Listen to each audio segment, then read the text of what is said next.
अस्सलाम वालेकुम friends, everyday science YouTube channel की एक नई वीडियो में मैं आप लोगों को खुशामदीद कहता हूं। आज की इस वीडियो में हम 9th क्लास की मैथ की जो न्यू बुक आई है उसकी एक्सरसाइज नंबर 1.3 का क्वेश्चन नंबर 5 सॉल्व करना सीखेंगे। अगर इस सवाल में देखें तो वो हमें कहता है कि the weather in Lahore was unusually warm during the summer of 2024।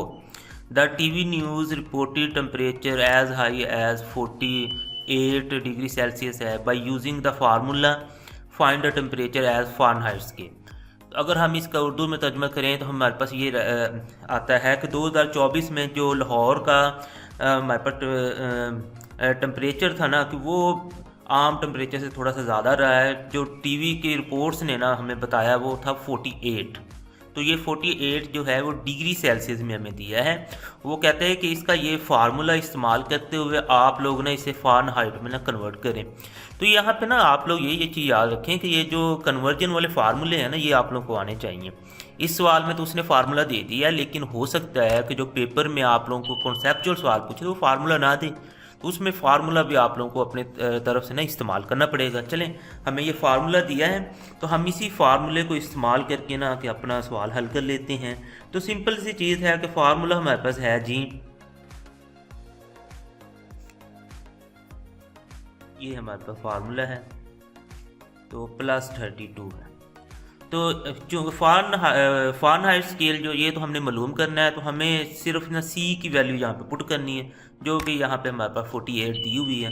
तो हम ना सी की वैल्यू पुट कर लेते हैं, इसको ना इसके साथ मल्टीप्लाई हो जाना है इसने, तो दोनों को हम ब्रैकेट में लिख लेते हैं। और ये 32 है, ये तो हमारे पास ना किधर प्लस ही हो रहा है।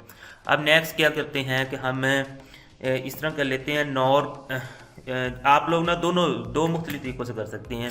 आप लोग ये करें कि 9, क्योंकि ये कट तो रहा नहीं है, 9 को आप लोग 48 से मल्टीप्लाई करें, जो आंसर आए उसको 5 पे डिवाइड कर दें, या 9 को 5 पे डिवाइड कर लें और आप लोग फिर 48 से उसको ना मल्टीप्लाई कर दें। तो मैं ये करता हूँ कि 9 को ना ऊपर वाली जो 48 है उसके साथ ना मल्टीप्लाई कर देता हूँ। ये कैलकुलेटर है, मैं कैलकुलेटर की मदद से ना 9 को 48 से मल्टीप्लाई करता हूँ, तो मेरे पास आंसर आता है जी कुछ इस तरह से 432। तो ये जो आंसर आएगा 432, इसको मैंने ना नीचे इस तरह लिख लेना है 432। और ये जो 5 है ये इसी तरीके से हमारे पास आ जाएगा, और प्लस में हमारे पास है जी 32। तो मज़ीद इसे आगे हल करें तो अब ये जो 432 आया है इसको हमने ना कि डिवाइड कर देना है 5 पे। हमारे पास आंसर आ जाएगा 86.4। हम 86.4 लिख लेते हैं यहाँ पे, और प्लस में है जी 32।